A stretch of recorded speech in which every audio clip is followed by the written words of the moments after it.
राजा हुए थे। वह ऋषियों के समान थे।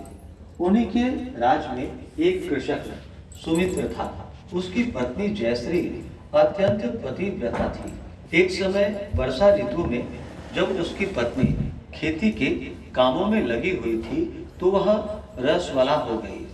उसको रसवाला होने का पता लग गया, फिर भी वह घर के कामों में लगी रही। कुछ समय बाद वह दोनों स्त्री पुरुष अपनी अपनी आयु भोगकर मृत्यु को प्राप्त हुए।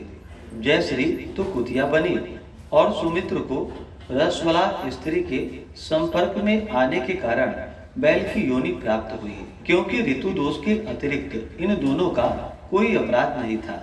इसी कारण इन दोनों को अपने पूर्व जन्म का समस्त विवरण याद रहा।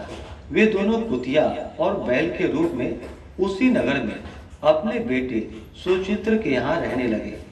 धर्मात्मा सुचित्र अपने अतिथियों का पूर्ण सत्कार करता था। अपने पिता के श्राद्ध के दिन उसने अपने घर ब्राह्मणों को भोजन के लिए नाना प्रकार के भोजन बनवाए। जब उसकी स्त्री किसी काम के लिए रसोई से बाहर गई हुई थी तो एक सर्प ने रसोई की खीर के बर्तन में विष वमन कर दिया। कुतिया के रूप में सुचित्र की मां कुछ दूर से यह सब देख रही थी। पुत्र की बहू के आने पर उसने पुत्र को ब्रह्म हत्या के पाप से बचाने के लिए उस बर्तन में मुंह डाल दिया। सुचित्र की पत्नी चंद्रवती से कुतिया का यह कृत्य देखा नहीं गया और उसने चूल्हे में से जलती हुई लकड़ी निकाली और कुतिया को मारी। बेचारी कुतिया मार खाकर इधर उधर भागने लगी। चौके में जो जूठन आदि बची रहती थी वह सब सुचित्र की बहू उस कुतिया को डाल देती थी, लेकिन क्रोध के कारण उसने वह भी बाहर फेंकवा दिया।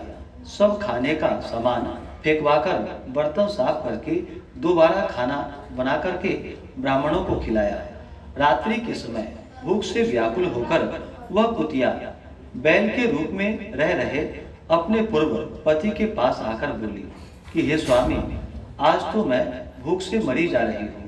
वैसे तो मेरा पुत्र मुझे रोज खाने को देता था, लेकिन आज मुझे कुछ नहीं मिला। सांप के विष वाले खीर के बर्तन को अनेक ब्रह्म हत्या के भय से छूकर उनके न